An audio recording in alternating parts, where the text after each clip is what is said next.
Hola, hola, hola. Hello, everybody. Welcome to another episode of Latin Explaining with Denise. My name is Denise Gonzalez. For those who do not know me, for those who do, what's up, guys? It's nice to see that we already have United Hashi. I don't know who you are, but welcome again. I see that Don Armando, Risa Rem Kaishel from K-Fit, Johnny Mills, and Daniel Valencia already got the chat started. Thank you guys for coming here so early. I appreciate it. And in case you guys don't know, right, for the ones that appreciate or want to participate, we just finished our first episode on Latin Explaining in Espanol. I'm going to share the link with you guys. Once I finish the show, I'm going to put it in the description box so you guys can go and also subscribe and also follow Latin Explaining. We will be back on Latin Explaining en Español on Thursday at 4 p.m. Pacific time and 7 p.m. Eastern time. So you might want to go check it out. It's getting really, really, really good. So definitely, guys, make sure that you tune in. Today we had a very interesting topic. We're going to do great things in Latin Explaining en Español. So I'm going to share the link with you guys. I'm going to try to share it on the chat from time to time. But first, I want to say hi to everyone that's watching. Hi to everyone that's watching on the replay. And also, I want to remind everyone, like Kaishel said, get them likes up, people. Get them likes up because we're going to talk about Latinos' favorite topic today, which is race, which is something that I don't often talk about. But today we're going in. Why? You guys will see why. I'll share it later down the road on this episode. And also, I want to thank everybody that not only listens to Latin Explaining on YouTube, but also listens to it through Spotify, Apple Podcasts, and everywhere you get your podcast. And especially my people from Ireland, my people from Russia, Australia, New Zealand that are watching Latin Explaining.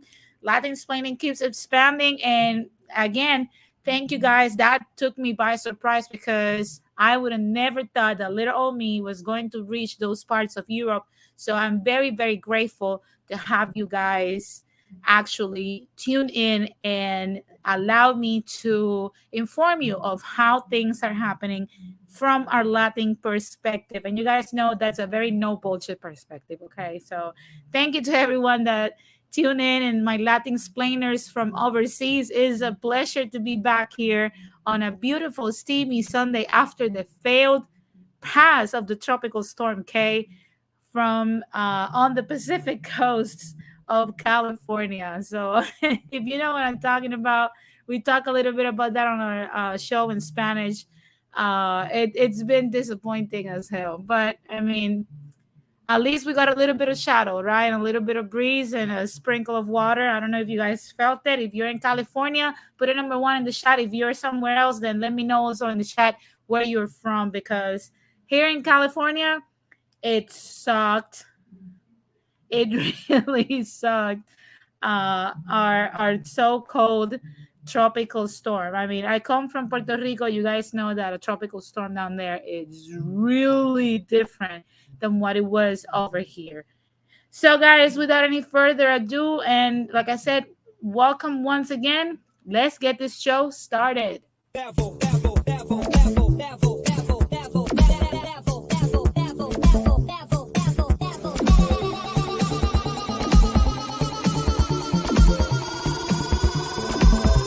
To the next level.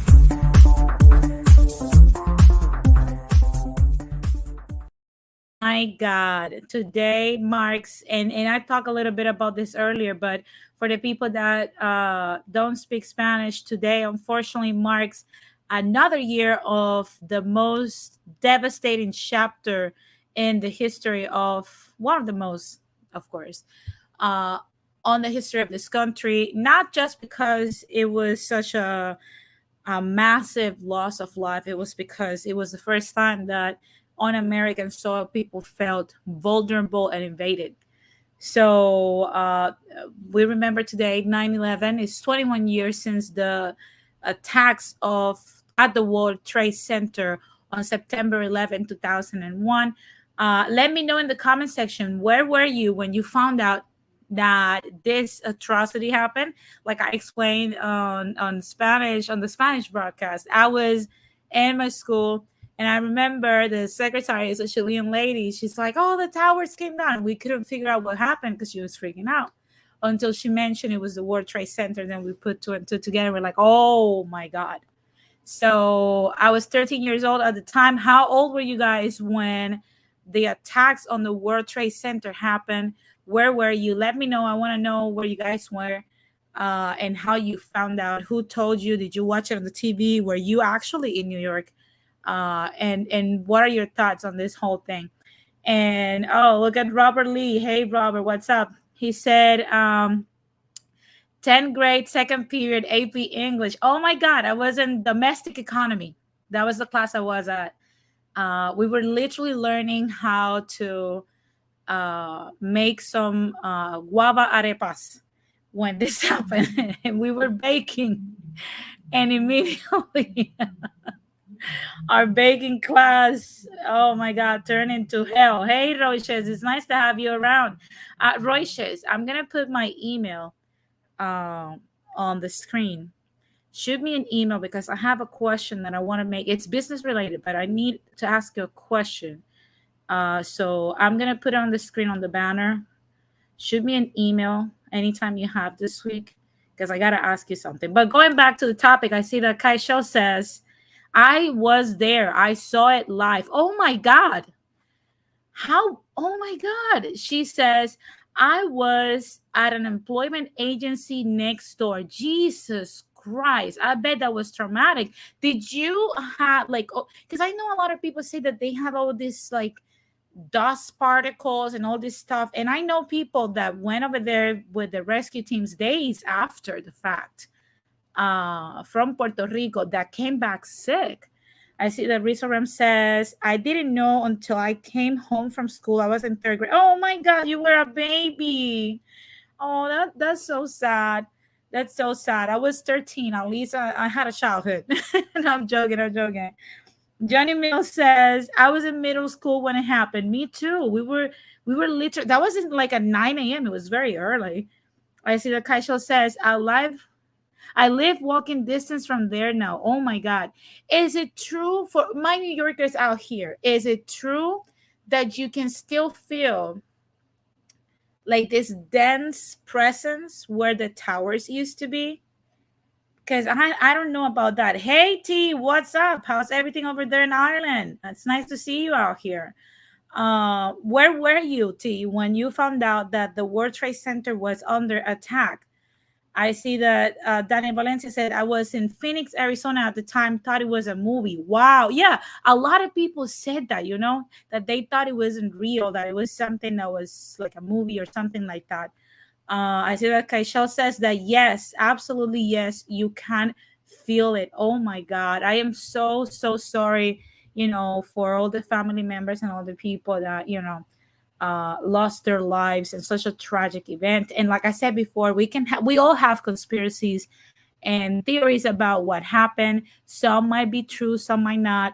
I mean, come on, America is supposed to be one of the safest countries where you're not supposed to get attacked, and it happened. So, I mean, believe what the media says or not. You guys know we don't believe media here. This is why we do Latin explaining, because we don't believe the BS. But still, it was a very, very sad morning. And I see that T says, I woke at 11:11 this morning on 9/11 and found out. Oh, wow. It's very interesting and strange. Yeah, it is. It's been 21 years. And Kaishel says, I thought it was a movie until I saw the bodies falling up close. Oh, my God. Oh, my God. Yeah, I remember. There was people that got desperate and started jumping. I'm so glad I did not live in New York at the time. I don't know how I still be at a mental facility trying to survive seeing all of those atrocities. Now, one thing I would say is an interesting fact is that when the World Trade Center collapsed after those attacks, um, they were 29 years old. They were built up 1971, And it's been 21 years. So today they will be 50 years if they were still in New York. So this year marks a very, sweet and sour moment for this. It took so long to build them, and now they are no longer there, which is something like very, very, very, very strange. I see that T says 21 is a very powerful number for me. Well, that's it. You got it. It's been 21 years. And guys, like I said, I feel so sorry for the families that I know lost a lot of people. A lot of people were injured, and well, it is what it is, right? What a sad chapter in the history of this country. Now, I know you guys may have heard, right, that unfortunately for some, right, the queen has, well, I don't want to say ascended because I don't think she will ascend anytime. She passed away. And again, we're not here because we are. um I see that Daniel Valencia says conspiracy or not, hundreds of people died. No, thousands of people died, Daniel Valencia. I believe it was 2,000 and something people that died because a few people's greed. That's my conspiracy, But I mean, let's just keep it to ourselves, right? But we know that the queen has passed away, and again, if you're one of those that gets offended about the queen passing, nobody likes the queen. Only people that are extremely fanatic of the monarchs likes them, but everyone that's outside the UK, we not don't particularly like her. I don't know if, well, there's some people that like her here in the US. I don't know why. I don't. Okay, so eh, like I said, I don't know if you guys personally like it, but there is a joke circulating around that I actually liked a lot. That's basically said that the Queen of England buried 8 U.S. presidents, 5 popes, saw the Beatles come and go, saw the Berlin Wall be constructed and brought down, but she's never going to see statehood for Puerto Rico. So now you guys see what's going on with this whole jokes and whatever. And one thing that I would say, she was the longest monarch in power. She became queen, I believe, at 26 after her father's sudden death. She was very young, and she was in her reign for 70 years. She was 96 years old. Even her husband passed away. Her son is 73 years old, which is now King Charles. So, how can I say it now? I mean, I don't know if you guys feel the same way, but have you encountered all these people online lately that are feeling very, very, very how can I say it? Sad all of a sudden and angry that some people feel like it's very it's something that we should not care about, that we don't care about the queen's passing and whatever. So they attack other people. Oh, like, oh, the people that are like celebrating that the Queen of England passed are just assholes because nobody takes into account all the stuff that she has done. And you guys have to forgive me, but I want you to name me an actual person of the elite that belongs to the elite, monarch or not, it's actually a good person. That doesn't exist. Okay, so when people come at the rest of the people that are like, we don't give a flying F about a monarch passing. I mean, I feel for her family. They're still human beings, but let's keep it real. Outside of that, like on a personal sense, like we really don't care. And if it were up to me, monarchs should not exist. T says, I don't care for the queen as an Irishman. Yeah, absolutely. That's another example. It's not just us. He's like, or any royalty. Exactly. So it's like, I don't understand people like, oh, she didn't invite Donald Trump to her funeral. I mean, who cares though? you know? So no one really cares. Daniel Valencia says, also, that lady was old, can live forever. Yeah, she was almost 100 years old. T says he doesn't also care for no governance. Yeah, we don't care whatsoever. But one thing I would say is that here in America, the polarities are so crazy that people only care for a specific demographic, only cares for what the other demographic doesn't care about. And I shared something very interesting on my Instagram the other day when I was saying these are queens of, in their own nature, of people that were killed by the brutality of police officers, overusing their power. And many of them, well, most of them were just innocent women. The most recent one, Breonna Taylor, was just asleep at her house. Her crime was being successful, living in a nice neighborhood while being black. So unfortunately, some cops wanted to do a dirty deal in order to enrich themselves, and she paid with her life. And I find it very funny that it's the same people that are mad that we're not weeping for the queen, because it's the same people, are the same people that they are demanding that we refrain from making comments that might be funny or disrespectful to the family or insensitive or whatever. But did they grieve with the families of these ladies? Did they held their commentary back when the Breonna Taylor situation during 2020 was going on? Because I don't remember that. I remember the same demographic of people just talking mad crap about this lady, blaming her and her boyfriend for their own calamities. When now, 2 years later, the FBI had to intervene, and it turns out they were just normal people, working class, a girl that wanted to be a mom at some point and have a very nice life, that was an EMT, a paramedic, a person that saved lives, lost her own while sleeping. So miss me with the bullshit if you're one of those that are out here defending the establishment's feelings while you don't care about the citizenry and their situations that are very, very, very real. Another thing I want to talk about very briefly before I move on, because we have a lot to talk about today due to today's topic and we don't have a lot of time, is about this whole situation with the DOJ. The Department of Justice warns of spike in rainbow fentanyl as dealers target young teens. Young teens, I'm sorry. Investigators say dealers are using the bold colors to attract teens, in some cases, pressing the drug into food like Fruit Loops. Now, one thing I'm going to say is that lately, I don't know if you guys have seen this whole thing. I'm going to try to show you the colors that has been using, right?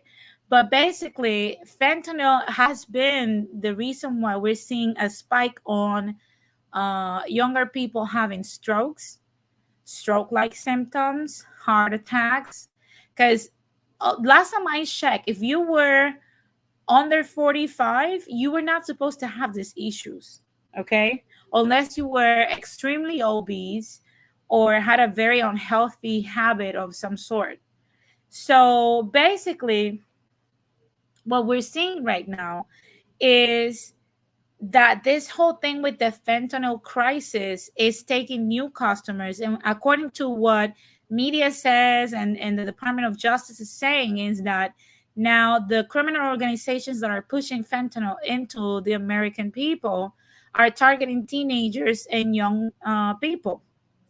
So again, uh, sit down, like I said in the Spanish stream. It's time for you, if you have a kid in school, it's time for you to sit down with your kid and, according to his level of maturity or her level of maturity, try to explain to them this is not the time to accept candy or foods from anyone, because you don't know what they may contain. And don't just tell them not to get it. Try to explain to them what's going on, how they can be put in danger. because these are things that can change their lives. And let me tell you something, if you touch fentanyl, you can die. We've seen this before. So it's time for parents to be responsible. I get it. It's not something that's ideal because you already worry too much about what happens with your kids when you don't see them. So now you have to worry about one more thing, which is the whole rainbow fentanyl reaching your children at a school. So definitely make sure that you sit down with your children, express to them what's going on, what can possibly happen if they defy you on what you're saying, and explain and show to them what's going on. Because we don't need more addicts. We don't need more addicted people in America, because the crisis that we're seeing nowadays, if I don't know if you guys have seen it, but it feels like it's zombies right now. That's how it feels. I don't know if you guys think the same way, but it feels like we're living in like Resident Raccoon City. I don't know if you guys think that way, but it does feel like that. It's so weird. I don't know how else to explain it, but it's really weird what we're seeing right now. And it doesn't paint good. And talking about something that doesn't paint a good picture is how actress and model Cara Delevingne has been spotted at LAX. And a lot of people have been very nervous about her appearance. She's super skinny. She was barefoot with dirty socks. I want you guys to see the pictures of how she looks now. Let me see if I can zoom in so you guys can actually see it. She looks horrible in this state, like a straight out crackhead person.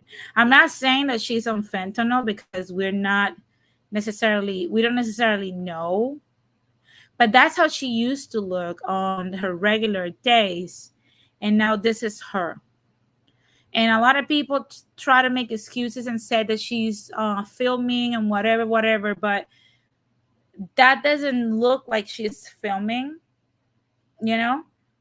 It looks to me like she's heavily addicted, which is really sad. It's the same thing that we're seeing with Bella Thorne. All these girls lately have been having all these issues. Justin Bieber with his paralysis and stuff. Come on, guys. We know this is not mysterious illnesses. We know this is a drug related issue. Um, and it's coming. If it's touching these people, trust me, it can easily touch you, your family, your loved ones. We have to start talking about drugs, pills, medicines, and not take everything that the doctors give you, because sometimes doctors are out here trying to sell for and push medicine for big pharma in order to get bonuses and stuff, and free trips and stuff, and they don't have your best interest at heart. So be very wary of what you put into your body, because it's kind of like what happened with Mr. George Floyd. I don't know if you guys had the opportunity to review that case, but I watched every hearing, and there was a hearing that broke my heart because his girlfriend was explaining how Mr. Floyd was an athlete, and unfortunately, he had an injury. When he went to the doctor, he was prescribed an opioid, and that's how he became addicted and eventually fell into the whole fentanyl and heroin situation. Because after that, I mean, it's very easy to find a cheaper type of fix when you can no longer afford this opioids and this medicine. And fentanyl, you guys know that is anesthetic basically, which is very, very, very sad. So like I said, keep an eye on your loved ones, keep an eye on your children, make sure that they are okay, make sure that they don't have any contact with um this drug, because it's really sad what we are seeing right now. So again, it's time to actually put a stop to this stuff, and it starts with us. It starts with us watching over our children. So, guys, I'm gonna show you something that we talk about today on Latin explaining in Espanol, and that is that Mr. Nayib Bukele made the news one more time because he was. You guys know that Nayib Bukele has been very controversial when it comes to what he's doing with El Salvador. Basically, 2 years ago, well, a year ago, he marched into what it will be basically the lawmakers of El Salvador and basically destituted them, all of them, with military force, took them out after he corroborated that they were extremely corrupted and wanted to keep oligarchs out of prison. So he demoted every single one of them. He fired all of them, named new people, arrested thousands and thousands of gangbangers and criminal organizations, put them in new prisons that he built, and now he gave a speech after rebuilding schools, equipping them with internet, books, and everything possible. He recently, in these days, have gone viral when he gave a speech about what he's providing for Salvadorians so that they don't have to go somewhere else and they can prosper at home. Let's hear what Mr. Nayib Bukele has to say regarding Escuchen this esto bien porque topic. es importante. Igualdad de oportunidades, pero no igualdad de resultados. Si a pesar de todo eso, dentro de 10 años es delincuente, pero vamos a agarrar a meter preso. Ahora, si a pesar de todo eso usted saca buenas notas, trabaja, se esfuerza, yo les garantizo que van a tener oportunidades para que ustedes puedan lograr los resultados que ustedes sueñan. Ya les quitamos las pandillas que los obligaban a entrar, ya les quitamos las pandillas que los asediaban para que se fueran por el mal camino, ya les dimos computadora, ya les dimos internet, les estamos cambiando los libros de texto, les estamos capacitando a sus maestros, les estamos cambiando la currícula educativa, les estamos reconstruyendo las escuelas, les vamos a cambiar el mobiliario, los libros, todo. Ahora, ¿qué va a faltar? ¿Qué es lo que va a hacer la diferencia entre un resultado bueno y un resultado malo? La responsabilidad individual de cada uno. Yo espero que cada quien aproveche al máximo esta igualdad de oportunidades que el gobierno está dando, para que tengan cada uno el resultado que ustedes sueñan. Pero eso solo lo van a lograr ustedes mismos, aprovechando las oportunidades que nosotros les pongamos. Garantizamos igualdad de oportunidades, no igualdad de resultados. Now, you guys heard specifically what he said. He's basically guaranteeing to Salvadorian people equality in opportunities, but not equal results.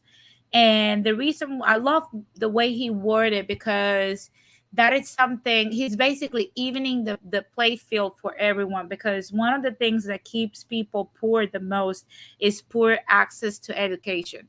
We're seeing it in America. We've seen it in Latin America for so long. And people don't have necessarily the curiosity to pick up a book and start doing something to better themselves. But he's basically saying now the responsibility of not engaging in a life of crime, it's up to you. It's up to each individual. And it's something we explain. I'm not going to go deep into it because we already explained it on Latin explaining in Espanol. But basically, he's placing the responsibility of achieving something and getting to where you want to go and succeed basically on each individual. And I agree 100% with President Nayib Bukele, because it's up to you now that you have all the opportunities and the tools to make something out of yourself, to do something with what you're given. People with less opportunities have made more. So now he's giving you computers, textbooks, access to education. He put away the majority of the criminals. But if you want to still choose a life of crime, then good luck, because he's still going to put you in jail. So that's something that has been a very powerful message A lot of people love it. And I gotta say, it's not a coincidence, but this is what I mean when I keep saying we need modern leaders. We need young leaders because that's what we represent. That's what we stand for. And we need people that are in tune with the times to make the changes that we need to move forward. We know that many changes are coming. We know that many things are still going on, and we're not getting ready. So the reason why we're not getting ready is because we're stuck in the past. And obviously the past is still ruling over the rest of the people. So elections are coming soon, so it's time for us to vote for our own interests.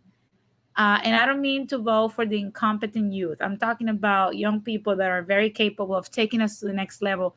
Use Naibu Kelly as an example and look at what we can possibly implement out here. But this is a great example of a great young leader that's taking El Salvador to the next step. I'm not saying he's perfect. I'm pretty sure he's also a criminal, but at least he's a competent criminal. And that's what we need in every country to succeed. So I am very happy, that some people are actually doing their part in the respective countries to move forward. So it's time to stop the dancing and the stupidity, and it's time to definitely stop the.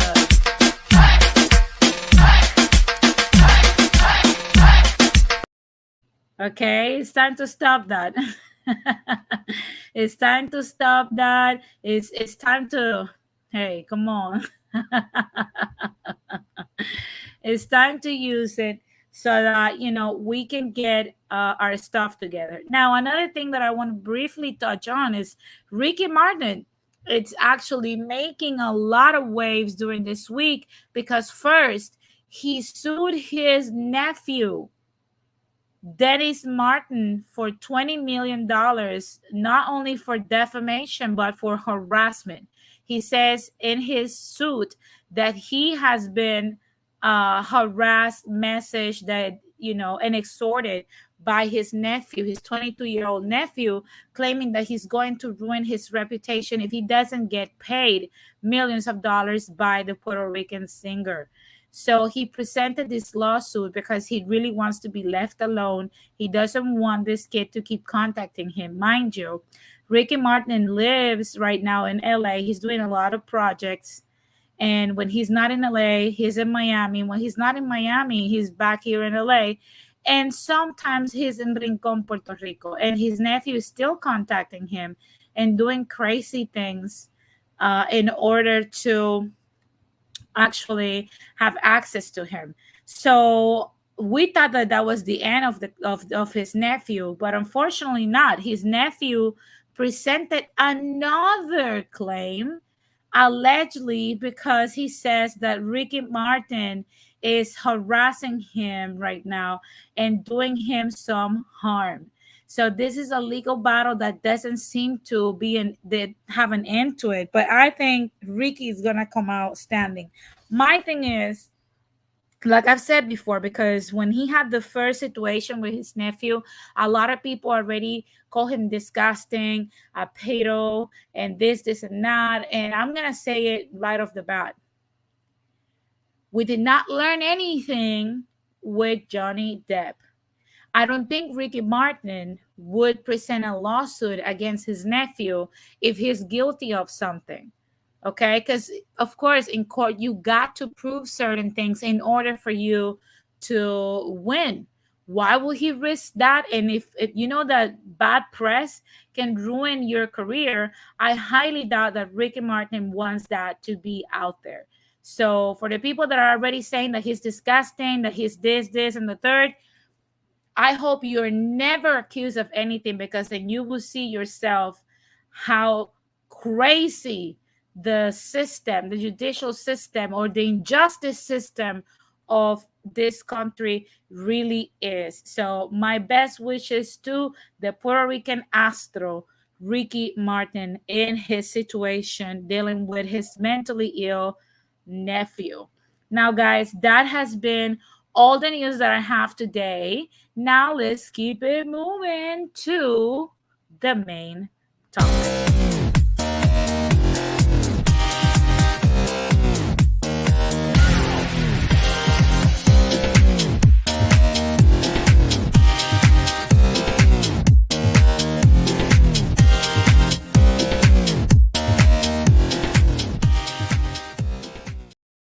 Oh my God. Oh my God. Oh my God. Are Latinos colorblind? Ooh.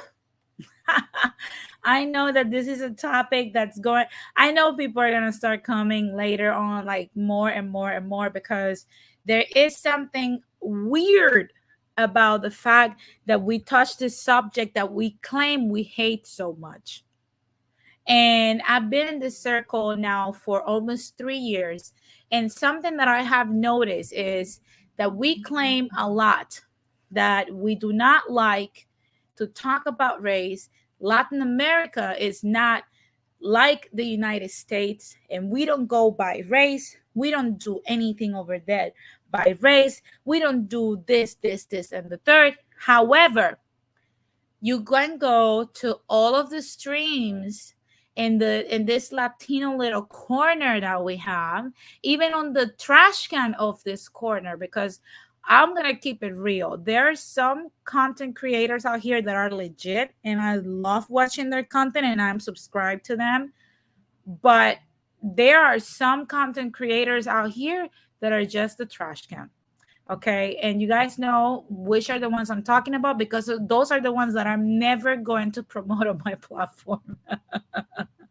The ones that I have talked about, like the Christina channel, the Morena channel, and so and so. You guys know those are legit channels that create something. But to be honest, come on now. There is a trash can out here of channels, and even the ones that are not in the trash, that we all claim we don't like to talk about race, but this is everything people talk about. As a matter of fact, my channel is mostly based on news, on journalism, on corporate and finance situation. But to be honest with you, uh, a lot of people want to keep bringing the race situation, and as much as I try to curve it, let's talk about it, because we can't talk about anything else until we touch on the issue about regarding race. I see that Roy just says race is awesome. Come on.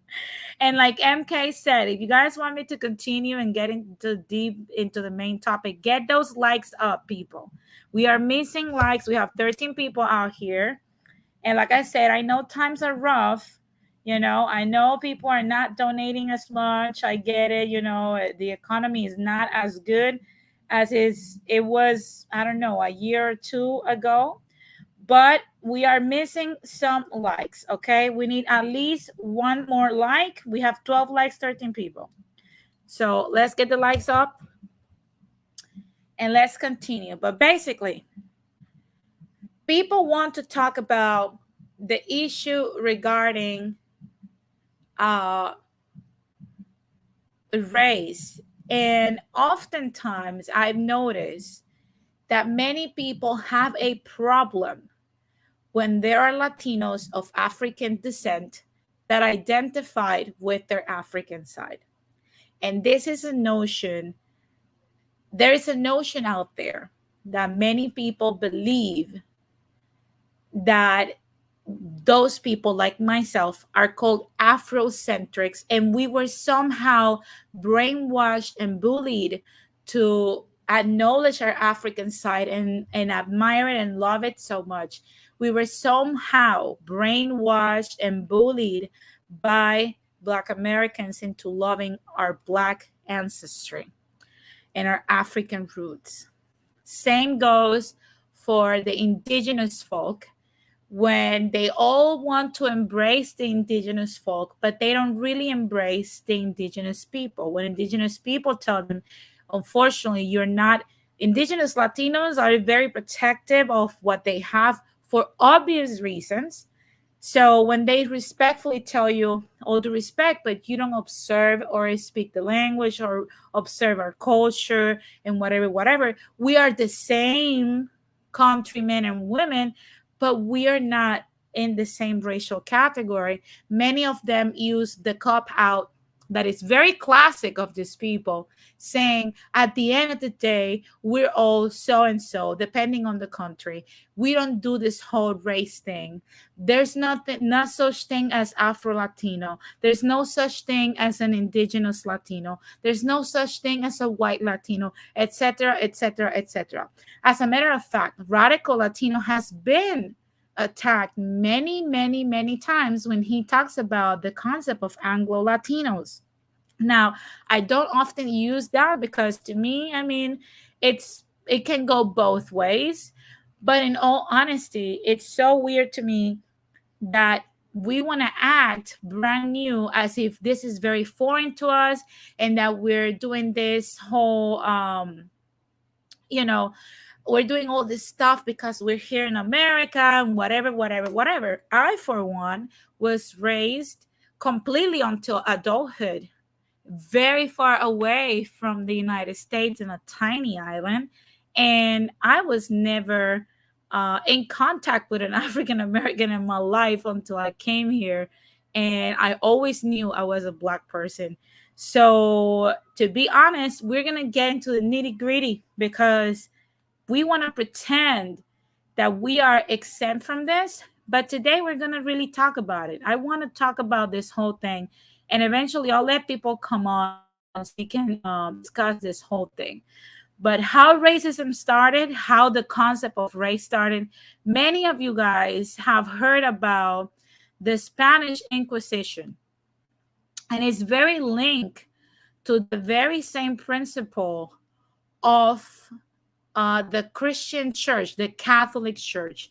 And I found this article from 2016 that was written very specifically. It comes out from Europe, explaining how this whole situation started. And you guys know a lot about the whole Jewish situation and how there was either convert or die situation, but I want to get really into it so you guys can understand where this comes from. It's going to be a long read, so bear with me, and I'm gonna keep explaining little by little until we actually get to the explanation. I see that Puerto Rican is here and she says, race is not that hard to understand. It's a lot of things that get added to that it makes it hard. And I see that Risa Rem says, people pick and choose how to define Black. Some say one drop rule and others say 51% or more. Regardless, we're going to also get deep into the whole thing. And basically, this article starts saying how racism was first officially codified in the 15th century Spain. In 1449, a Toledo edict made racial discrimination legal. And it says, in 1449, rebels in Toledo, Spain, published an edict you probably never heard of, but those effects still resonate today. It was the first set of discriminatory laws based on race. And it says, you probably know about the widespread mistreatment of Jews in Spain. Even if you first thought when someone says Spanish Inquisition is a Monty Python sketch, but Spanish and Portuguese anti-Semitism isn't just a historical artifact. According to historians like David Bryan Davis, not Denise Gonzalez, a historian, David Bryan Davis, the Spanish categorization and treatment of Jews provided the final seedbed for Christian negrophobic racism. Okay? I did not make this up. I'm just literally talking about what a historian named David Bryan Davis said, not Denise. So don't come with the I hate you stuff because I'm not making this up. This is what these people that have studied this are saying. Go take it out on them. He literally said the Spanish, not the American, not the British, not the African American, not the Black Americans, not the African people. The Spanish categorization and treatment of Jews provided the final seedbed for Christian Negrophobic racism and gave rise to a more general concern over purity of blood through the blood cleansing, which was called limpieza de sangre in Spanish, and thus to an early conception of biological race. So I hope that that goes into what Rizzo Rem is saying with the whole one drop rule and whatever. This whole situation with blood. And I'm going to make this comment because I'm not going to read the whole thing. I'm going to try to read as much as I can here. So one thing I would say is that this whole notion, when people try to say that Latinos are colorblind, I want you to understand that this is just a denial because of your own fragility. It can be many things. In my opinion, it could be your fragility because you don't want to admit that you are also part of this racial binary system. We all are. This is a worldwide situation. You're either demented or you don't read, because those are the only three ways you can come at any person in the world and say that the whole notion of race originated and is perpetrated by the American people. That is not true. North American people did not create this. Our colonizers from Spain did. And it was targeted first at Jewish people. They were persecuted, tortured, and killed, and eventually became something against African slaves. And I'm going to get to that point, to the point that they were defined. People were defined. Their character was defined depending on what was the composition of their blood. And I want to say something before I continue. If you're getting offended, but what's going on and what the article is saying, not what I am saying, I'm just dissecting what the article is saying, you can easily keep scrolling. No one's forcing you to be here. But I want the moderators to be watching for stupidity. We're not going to tolerate stupidity today because this is a topic that needs to be talked about. So you come here with your I hate you and your stupidity and stuff, grow up, okay? So we're going to get to the point of how it started. For the people that don't know how this whole thing started, the discrimination against Spanish Jews peaked decades earlier in 1391 when a fanatical priest incited anti-Jewish mobs with the slogan, "Convert or die." So basically what was happening is that there was a large group of Jewish people in Spain at the time and in Portugal as well. And the Catholic Church, there was a crazy priest. They blamed the priest, but we know it's the church per se, started this whole crusade of persecuting these people into either convert to the Christianity that the Catholic Church was selling, and if you don't convert, you'll get killed. And a lot of people got killed. A lot of people got tortured and made into martyrs because of this.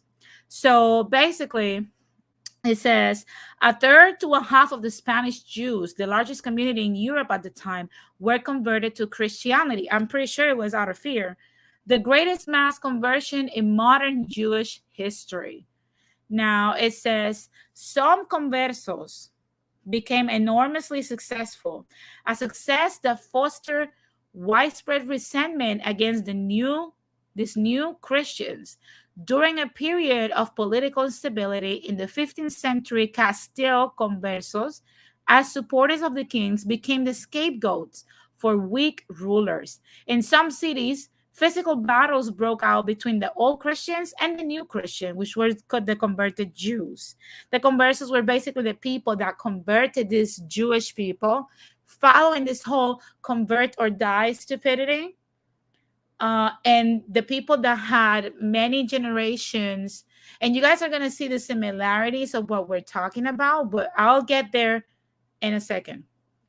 This whole thing about this resentment that grew amongst different parts of Christians is what really sparked this whole issue. Because what was happening was, even though these Jewish people abandoned their Jewish views and became Catholics or Christians, they were still looked down upon as the quote unquote new Christian by older Christians in the faith.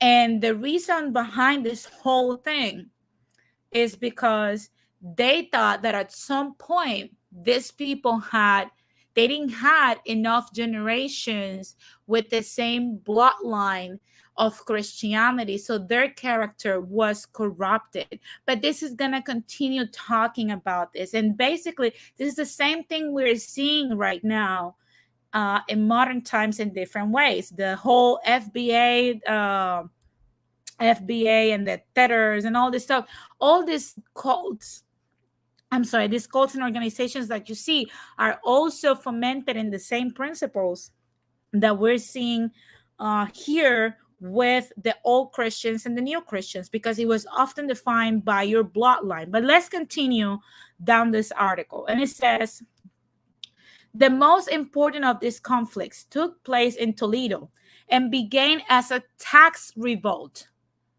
On January 25th, 1449, Álvaro de Luna, a favorite of King Juan II, demanded from Toledo a loan of 1 million maravedis or marvedis. The townspeople actively resisted payment, and a mob quickly obtained control of the city gates. A local official, Pedro Sarmiento, joined the rebellion. On taking control of the city, he announced that he was compelled to act by the need to remove Álvaro de Luna from the court.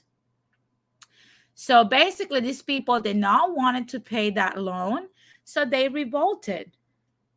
Now, their relative wealth made conversos a tempting target. Sarmiento and his followers used the revolt as a pretext to confiscate their targets' belongings. Sarmiento's ordered converso leaders arrested and tortured until they admitted to conspiring with De Luna against the city government. Up to this point, all accusations have been political, but in order to justify, pay attention to this, in order to justify the looting, Sarmiento's followers floated rumors that conversos were still secretly practicing the Jewish faith and were working against the church. Sarmiento formed an Inquisition to punish those conversos. Now, I want you to pay attention to what's coming next, because this is something that it will continue with this whole thing. It says, on June 5th, 1449, Sarmiento issued the Sentencia Estatuto, the first set of racial exclusion laws in modern history. It barred conversos, regardless of whether they were sincere Christians, from holding private or public office or receiving land from the church benefits used unless they could prove 4 generations of Christian affiliation. And this is exactly where I wanted to get. Okay, in 1449, before there was the first Black person out here in the Americas, this was already taking place in our colonizers' land, Spain. Even before Christopher Columbus placed their first foot in here. Okay, our Indians were thriving at that point. They were living in peace. They were not minding their own business, watching the moon and the sun, right? These people were out here trying to look for the bloodline of these people. They had to prove, the Jewish people had to prove themselves to be affiliated, not only by blood, but also by their Christian affiliation. And one thing I would say, for the people that think that the racial issue is merely about race, you are retarded. This whole racial segregation thing has always been, and I've said it many times, It's always about money. Money is what moves this whole thing. So when people tell me, especially our Latino collective tells me that we're not affected by this, that we're colorblind, that we don't see color, at the end of the day, we're just Latinos, we love each other. That is bullshit. That is just crap. They're just gaslighting you into thinking that so you don't fight because you're a coward and you have canicas for balls. Okay? I just put it out there. If you get offended, if the shoe fits, sorry. Sorry, not sorry. Okay? But you got, at that point, going back to the article, Jewish people, even if they were devoted, they say, hey, we're going to become this and we're going to abide by this faith. They still got to prove themselves. Otherwise, they were never going to have access to private or public office. So they could not become anything but peasants. They could not own any fucking land. They could not receive any benefits from the church until they prove that they have 4 generations affiliated. Okay? Affiliated to the church. I see that Robert says, give me 1 second. Robert says, Andrew Tate said, color doesn't matter once you're in the top 1%. Yeah, it doesn't. It really doesn't. This is just for the peasantry. The 99% of the people care about this. That's why I keep saying, like, when people talk about, oh, like, you know, the whole system is just the Americans doing this and the Americans doing that. Now, we are all participating in this whole thing because we are the enforcers of racial constructs. It's now no one else. If we start repealing the hatred for Black folks, for Indigenous folks, if we start repealing that, you're going to see that they're going to find another way to make us be divided. It's up to us how long this whole racial division continues. But you cannot come to the table with disingenuous arguments stating and negating that the problem exists to begin with, because it has been there for centuries. And it started with us. Now, let's continue so you guys can see how it translates. Basically, later here, it explains how Jewish people, their character was proven by their blood. And it says, the sentencia introduced race into Spain. Conversos, it claimed, came from the perverse lineage of the Jews. Again, talking about bloodline. And bloodline back then was no other than DNA. Perverse lineage. A lineage is your DNA. It's what's in your blood. It's your blood composition. That is your lineage. So already you're putting an image of perversion in a bloodline of people, in a DNA of people. Isn't those the same arguments that we hear from these fucking moron slow taps when they say, oh, you know, we all have low IQ because we're Black people? It's the same bullshit we hear from them. Oh, but we're not racist, right? That's what we hear. That's what we hear till today. So this is the inception of it. And it's no coincidence that it's very prevalent in our collective, because our colonizers did a big number on us, which is why we have the most Catholics, the most Catholic fanatics, the people that believe that Cristo Rey is coming to save them. That's why we have these things. This whole Negro-phobic and indigenous-phobic agenda comes from the people that forced us into this oblivion, made us forget our actual roots so that we could convert or die. And part of that conversion was embracing this love for the only and most beautiful, according to them, most beautiful race, which is the Caucasianoid race. Everything else was considered disgusting and perverse, savage, evil, in the eyes of these people. So this is the relationship between old school or quote unquote modern Christianity when it comes to race. Now, let's continue. It says, the sentencia introduced race into Spain. Conversos, it claimed, came from the perverse lineage of Jews and thus brought the same harms, evils, and wars which the Jews, the enemies of our holy Catholic faith, have always brought. Now, I want to stop here again one more time. Same harms, according to these people, their racism towards the Jews presented the same harms, evils, and wars which the Jews, the enemies of the Catholic Church that's so holy, have always brought. Now, I want you to name me in history how many Jewish people came to colonize the Americas, because I can't remember one. I just cannot. Can y'all? Last time I checked, the brutalities that our ancestry experienced and the pillaging, the pillage behavior and the pillage culture and the tyranny that the Americans and the whole world have felt have always had the blessings of the church. This holy church that we keep praising till today, that is where this whole thing comes from.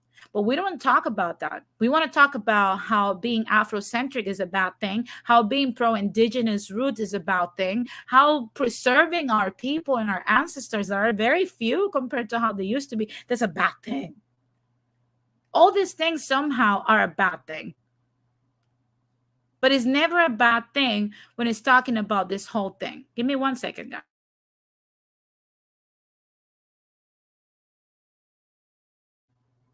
It's never a bad thing when we're talking about these things. But let's continue the read.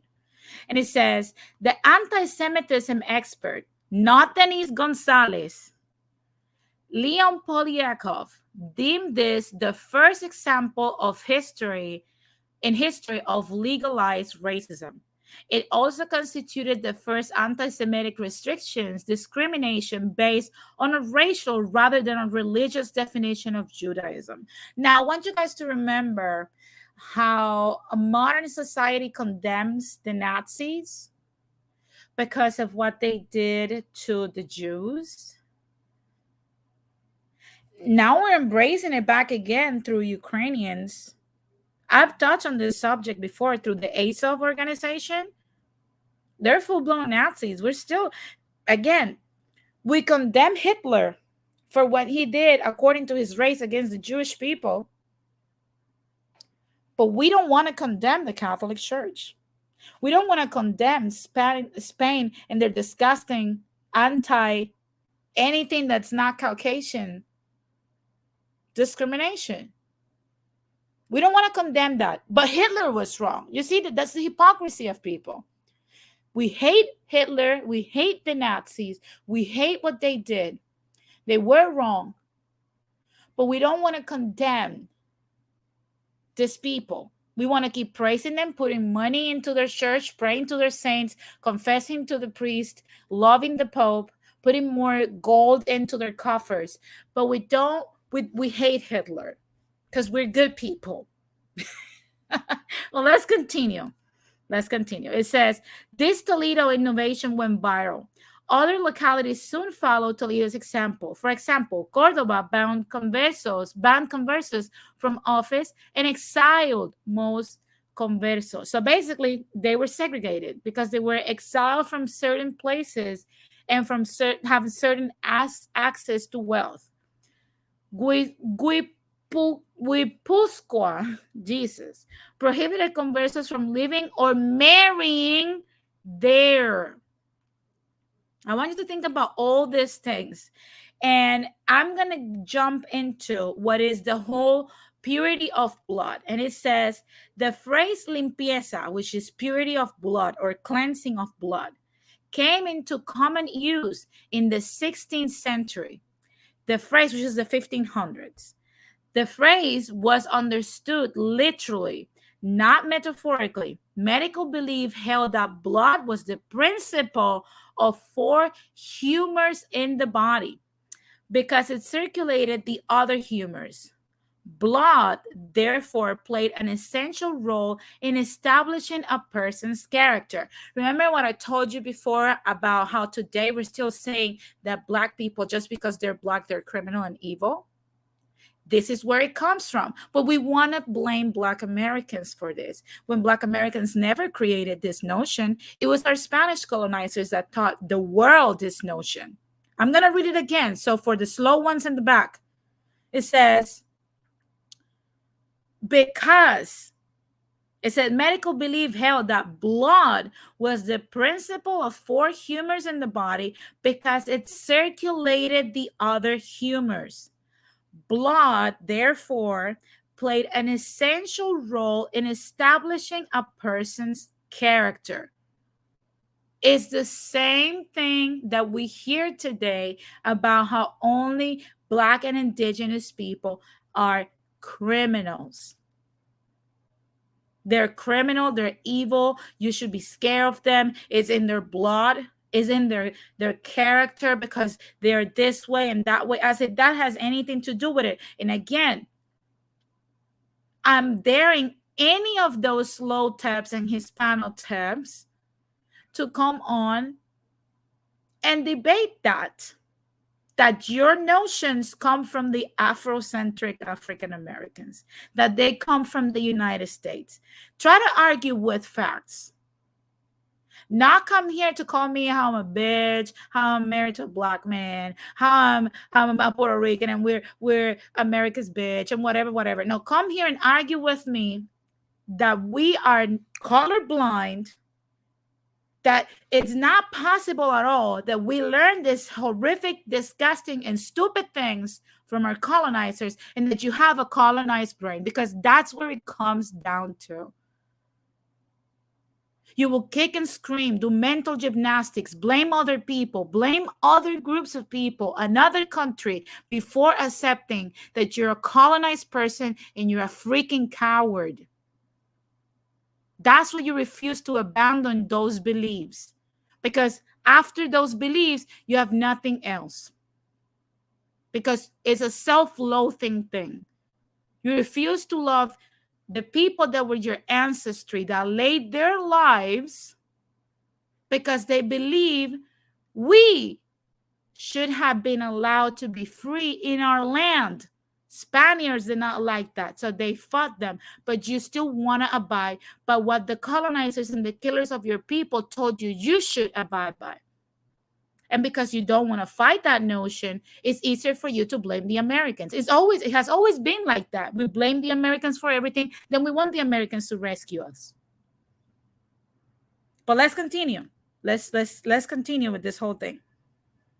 It says, the most important conflict over limpieza discrimination came in the mid-16th century. The Toledo's Archbishop Juan Martinez Silicio, limpieza's strongest proponent, recommended imposing purity of blood restrictions in the archdiocese. Now, the Toledo Archbishop Juan Martinez Silicio, limpieza's strongest proponent. Now, it doesn't say Martin Johnson.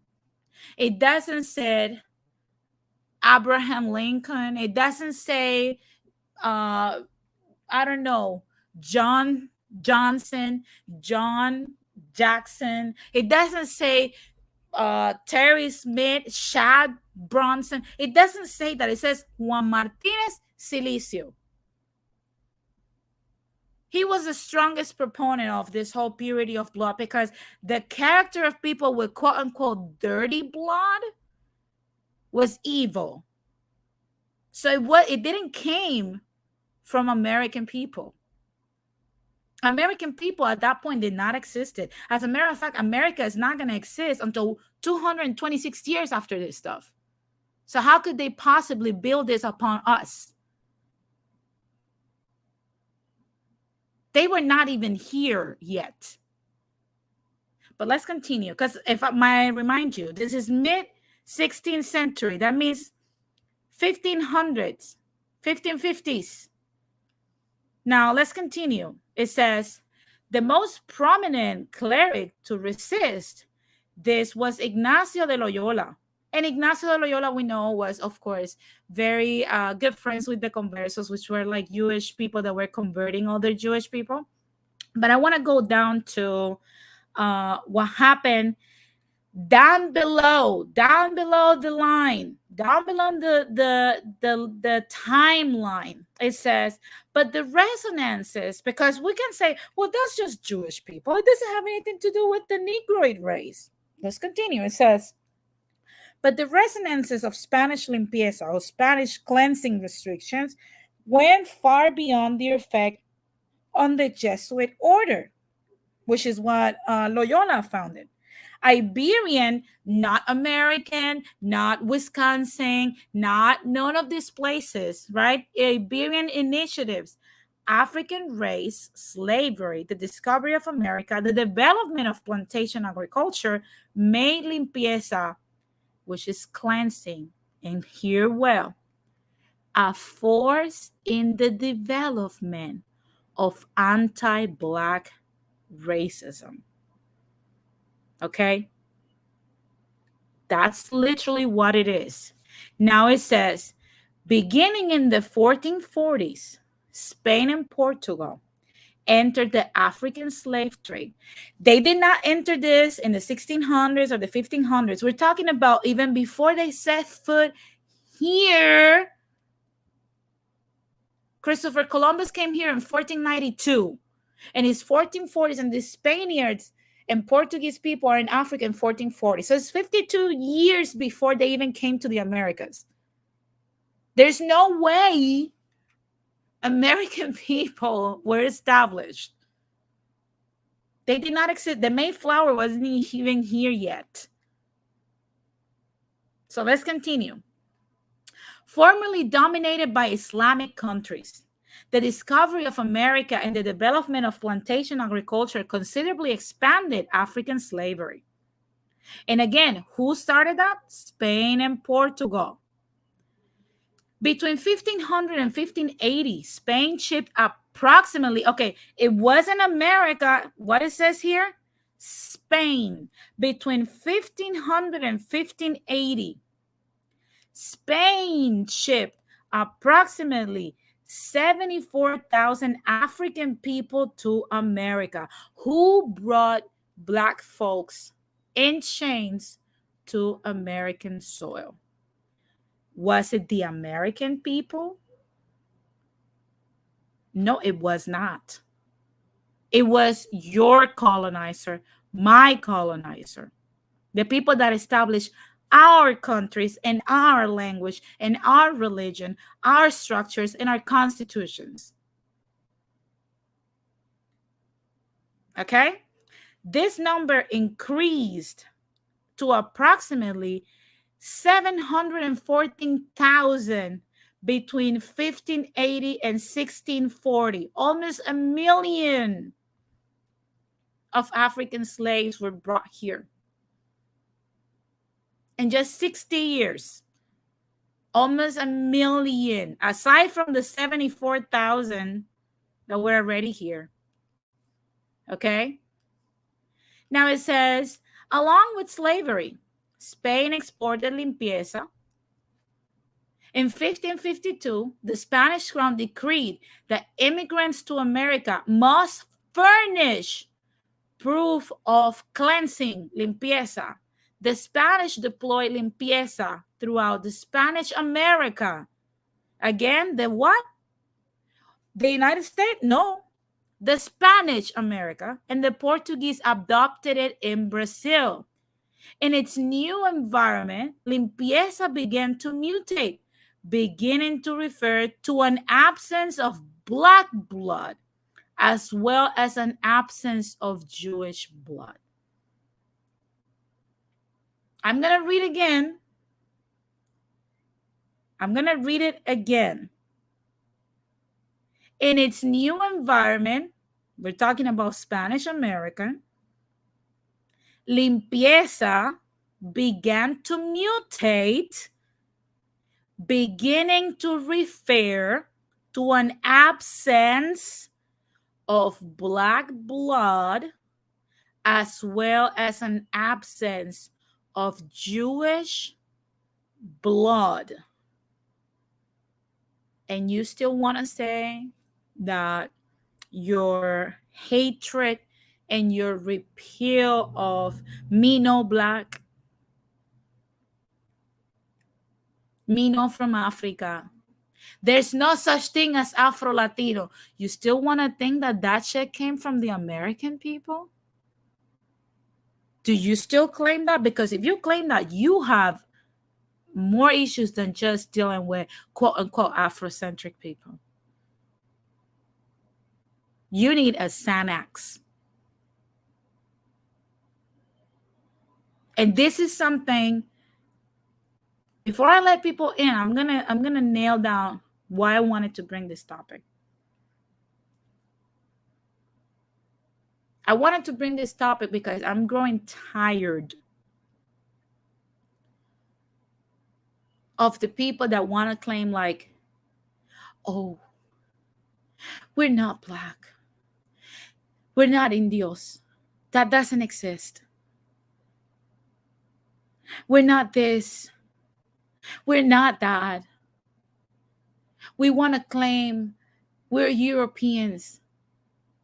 And it's something funny because we had the whole issue, and I haven't mentioned this in a while, but do you guys remember when we had Dominican restaurant claiming that he was European, even though his DNA came out like 68% African? And he kept saying he was European. When we had the baboon Chivo saying that he was Iberian and all this stuff, this is where this shit comes from. I don't hate these people. They hate me for some reason. I don't hate these people. I feel bad.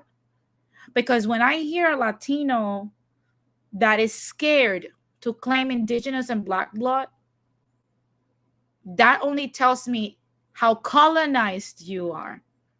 Because there's nothing wrong with that. There's technically nothing wrong. There's literally nothing wrong. And it's time for our people. And it also goes back to the fact that that's just the reason why. It's something I talk about on the Latin explaining in Espanol today.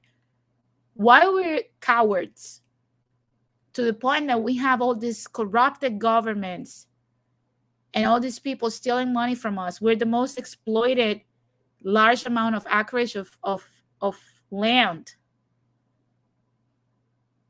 To the point that we have left small communities. Look at the Arawakan people in South America.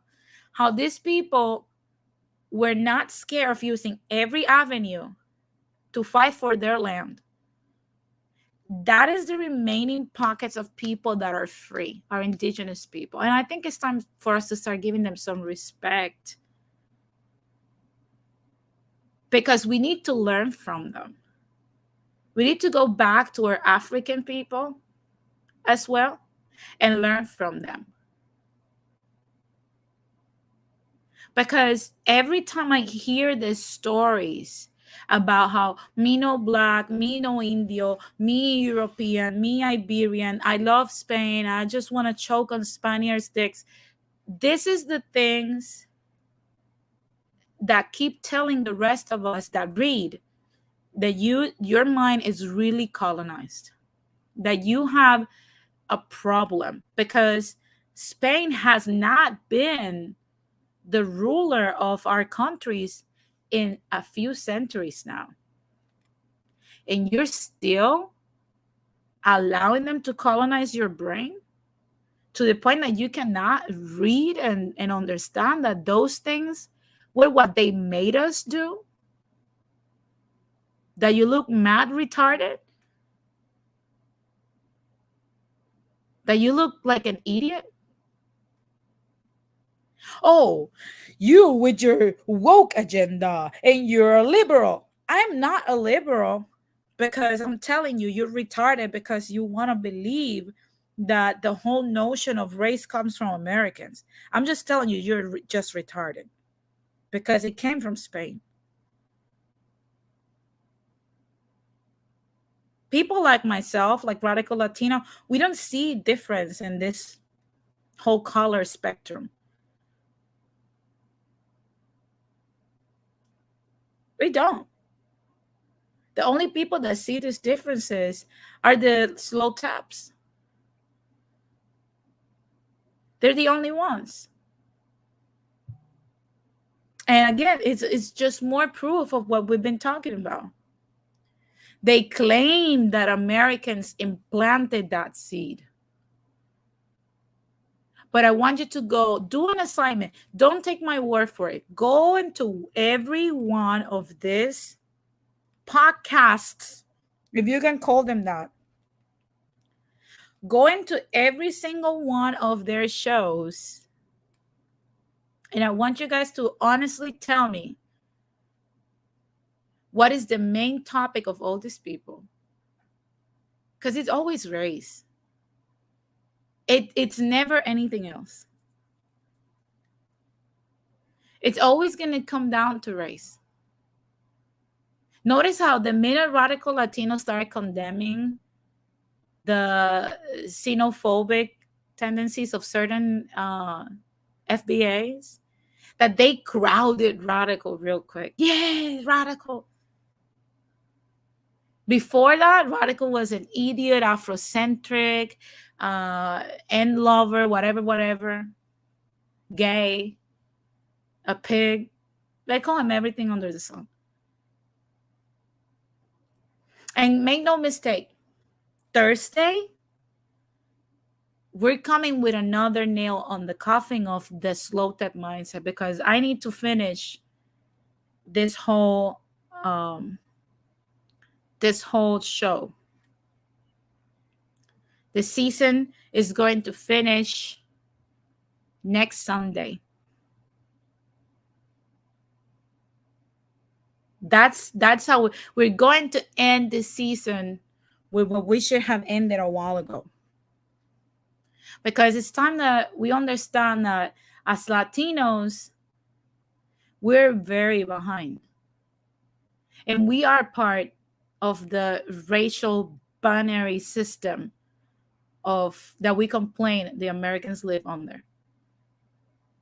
Why? Because we allow the people that destroyed our culture, which was not the Americans. I want you guys to understand, we're placing the blame in the American people, but the people that destroyed our culture were not American.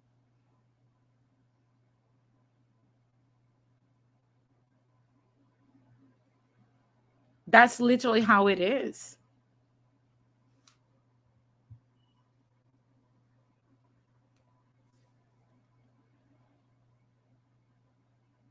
So again, it's time for us to walk away from the notion of me no black, me no Indio. Look at this horrendous person. I am not brown. I am other. I am this. There's no such thing as Afro-Latino. The blacks here, the blacks there. We lose respect for you when you do these things. And you look like a fucking servant. That's why it's not a coincidence that Latinos make the best servitude, and America loves that we're the perfect servant. That's what they say, we're the best workers. There's not a job that a Latino won't do. Of course, we're perfect servitude. We've always been. We were groomed to be, and that's what we're accomplishing. That's what we're never going to be at the top. You can say that we're the fastest growing minority, but we're not at the top of shit.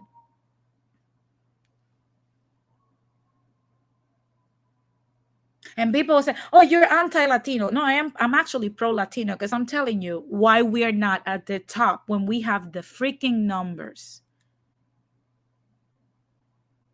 We have 2 times the amount of people that America has. There's no excuse. We have more land than they do.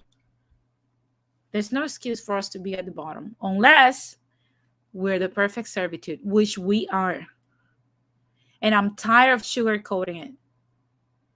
I'm tired of waking up every day and see us scrubbing toilets, being the fucking servitude of the country, and not being able to do anything in our own countries. I don't know about you, but I am tired. And it all starts with this stupidity. In 2022, it's time to leave the anti-blackness, anti-indigenous agenda away and the whole me no black, me don't see no color bullshit behind. We do see fucking color. We were trained to see color. We were groomed for 500 years to see color. It's impossible for you to wash it down in 100 or 200 years unless you make the conscious decision. It doesn't serve you anymore to hate on black and brown people. It doesn't.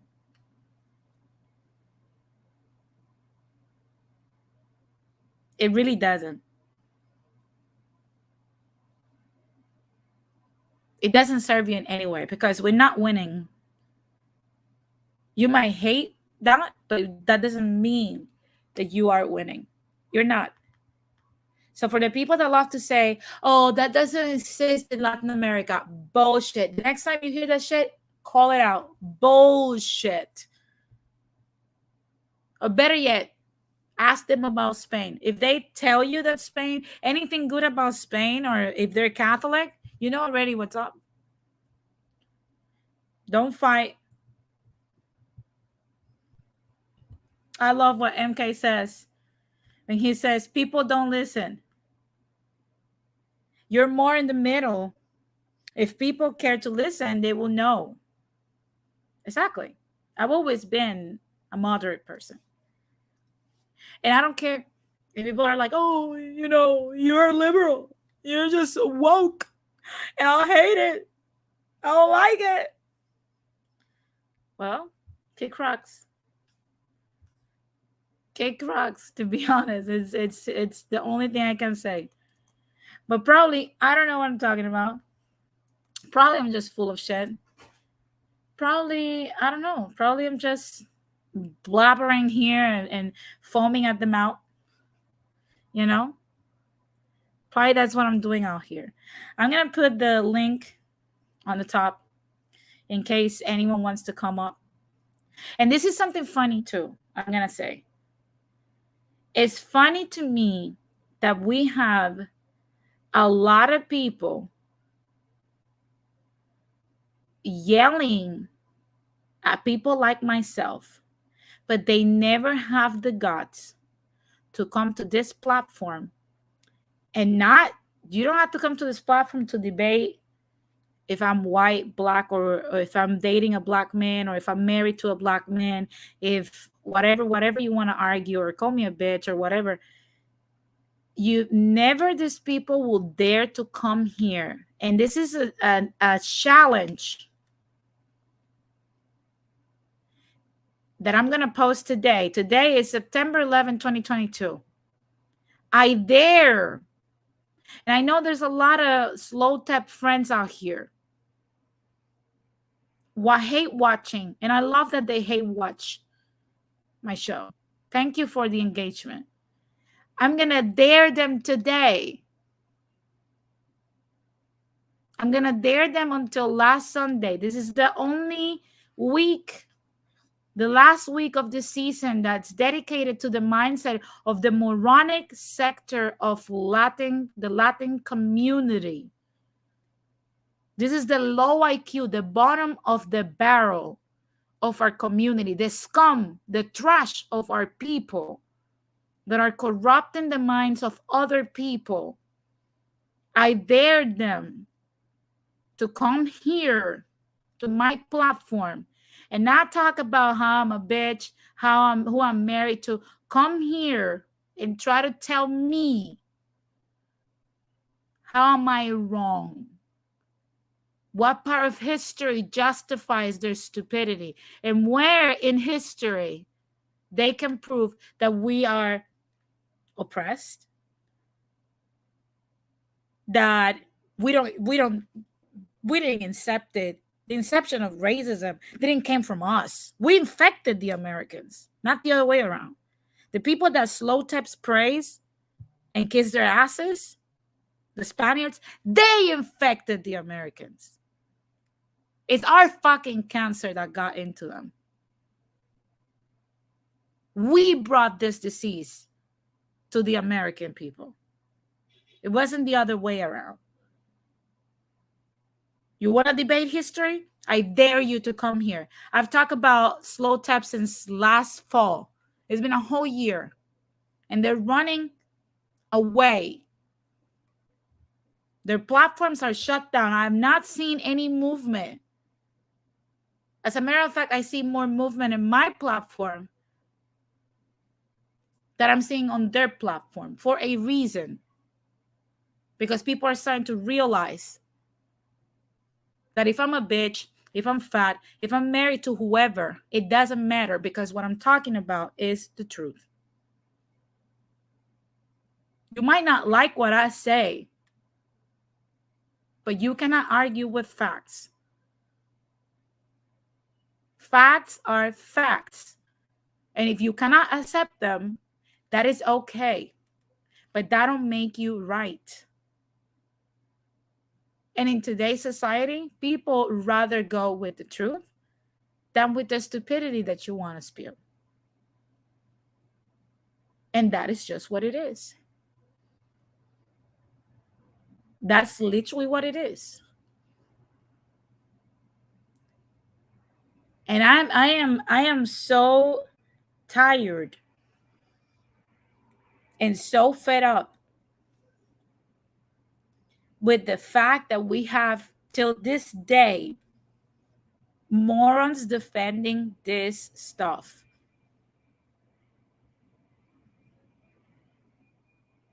They're defending this stuff while wrapping your burgers. And don't get me wrong, I have flipped burgers too. There's no shame in that. But that's a step. It's not supposed to be your career.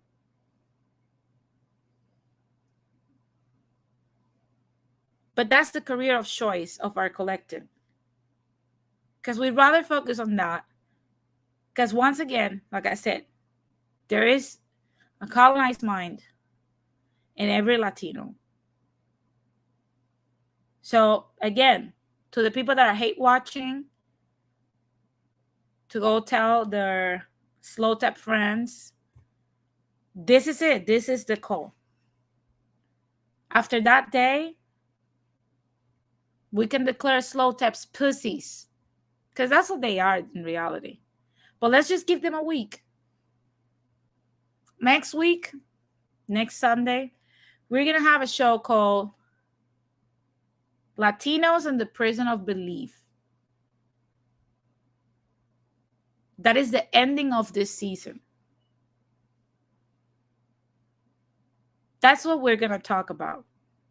And that is the space that I'm going to provide for the slow taps, if they have the guts, which I doubt, to come on and explain their viewpoints.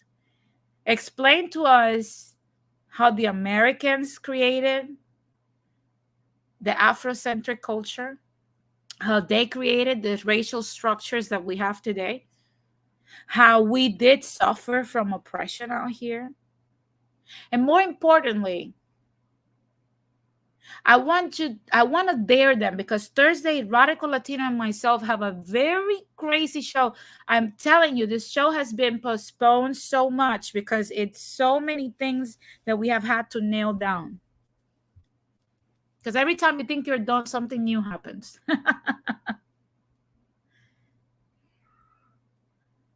Thank you, Daniel Valencia. He says, I just look at the topic or ideologically presented. Someone's personal life is irrelevant. Exactly. The message is what matters. You either agree or disagree with the message. That's it. Only people that lose the argument focus on something else. So again, I want people to pay attention. This Thursday at 6 p.m. Pacific. Well, let's try to make it. I'm going to announce it on my Instagram. It's probably going to be around 4 to 6, around that time. This Thursday, we're going to bitch slap the slow tips. Be ready for the meltdowns. They're going to melt down. I am telling you that right off the bat. They're going to melt down. There's going to be a lot of cries. There's going to be a rain of snowflakes this Thursday. They're going to be raining like Powerpuff Girls from the sky. Because this Thursday, their agenda, their stupidity, their badge of honor is being taken away. And if you want to know what I'm talking about, you better watch what I'm coming with. You better come here Thursday. Their badge of honor is about to be stripped down. When I was a medical cadet, I remember the ranks that there was: the private first class, sergeant, you know. And these people think they're lieutenants and captains out here with their badge of honor. And I'm going to enjoy putting them in the frying pan so they can realize you're just a mere private. You're private. But since all they do is this,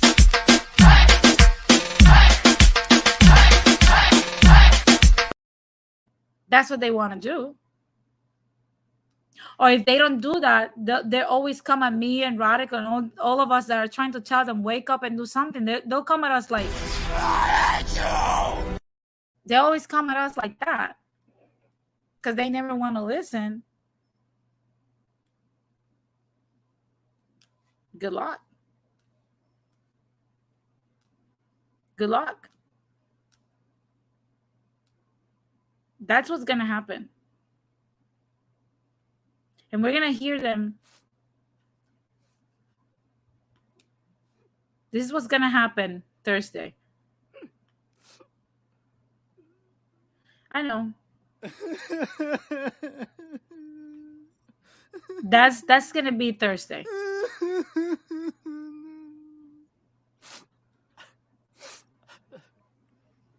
I know. It hurts.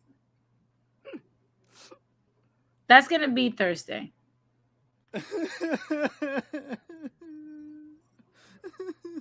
That's literally what's going to happen. So, again, people, don't let nobody fool you.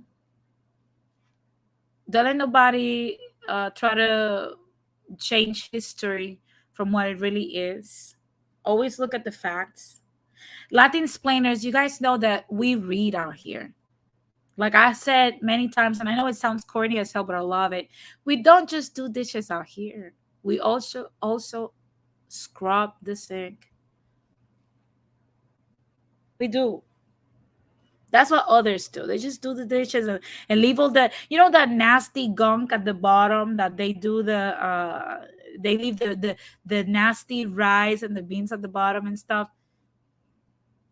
We don't do that. We clean that part too. We're clean people. We're very thorough. I see that Puerto Rican says people just don't like it because they're too sensitive and really think they need to admit that. Yeah, they're snowflakes. That's what I said. They're gonna melt with the volcano. We're coming on Thursday. On Thursday, we're coming with, I think it's gonna be the most intense part of this season. If you thought that the Jim Crow and Latinos stream was, by the way, it's one of the most viewed, if not the most viewed video that I have, close to 800 something people. If you think that's one of the most views and the most intense discussion, you're not ready for Thursday. Thursday, it's going to be one of the most intense, if not the most intense show ever. After this, I highly doubt that these slow taps are going to keep wearing their badge of honor like they like it. Because I am so tired. And I get it. A lot of people would say like, oh, like you're just defending the Americans and you're just defending the black folks from the American country. I'm not defending no one. But I think it's time for us to stop trying to punch, not down, punch up or try to throw stones at the moon, because that's how we look right now. You can't throw stones at the moon. We want to talk a lot about other people's communities. And that's how we look, like an idiot throwing stones at the moon. You want to know what I'm talking about? This will all make sense Thursday.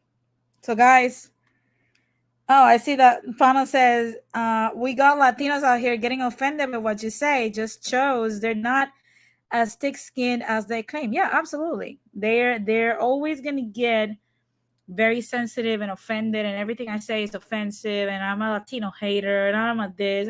I'm used to it. I love it. I think I'm going to go at some point to the DMV and change my name, Denise Bitch Gonzalez Taylor. Because there's nothing else. There's people think that they're hilarious. They think that I'm offended. I'm not. Come on. I grew up in a barrio, okay? There's things more important to me than this stuff. But anyway, guys, that has been all for today. It's been a pleasure to be here. I hope that I have clarified, the answers of so many that didn't understood specifically what the inception of this whole concept of race was and who started this thing. If you're an American, don't let nobody tell you that y'all started this shit.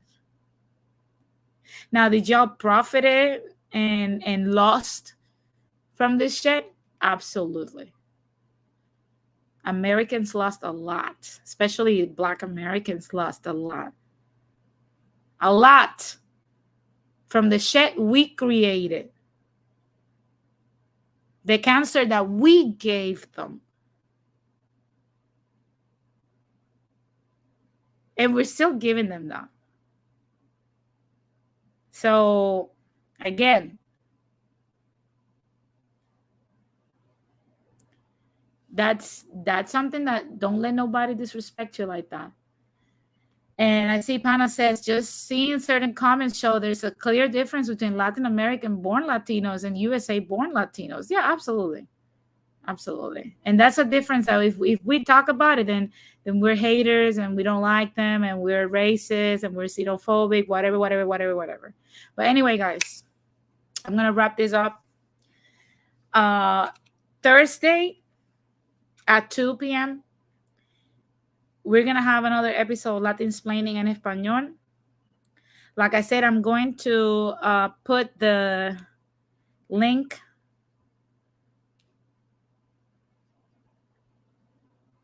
on the chat so you can go and subscribe. Also, remember not only to do that, but also remember to put the bell of notifications into all so that you don't miss anything. That's the link to the channel. Make sure you subscribe. It's going to be a very interesting show. It's completely in Spanish, so I get it. A lot of people are not going to understand. But to be honest, come on, there's a lot of things that I want to touch on, a lot of things that I want to link up. I'm trying to iron a few things for the show as well. It's still in the very early stages, but I love it because it's going to be completely in Spanish, and I think we Spanish speakers deserve our own corner. So make sure you tune in for that. So again, thank you guys.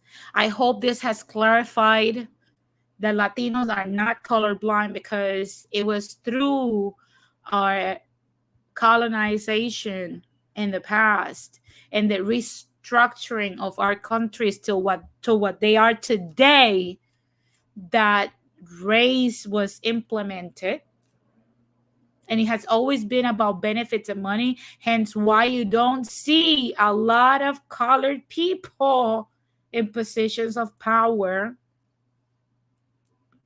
So I hope that that has clarified for a lot of dumb folks out here that we're not colorblind, that we did not learn this from the Americans, that we have to unlearn the Spaniard ways, that if you're still embracing this stuff and you're that retarded, you're still living under mental colonization, and we're way past that. You don't have to act colonized no more. They've been gone. They've been gone. Let it go, let it go, you know?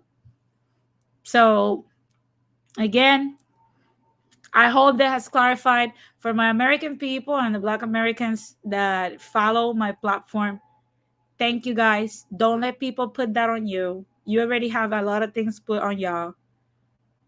You have all the facts out here. If you have someone that you know that doesn't have the facts, show them this video. Show them this video and bitch slap them with facts.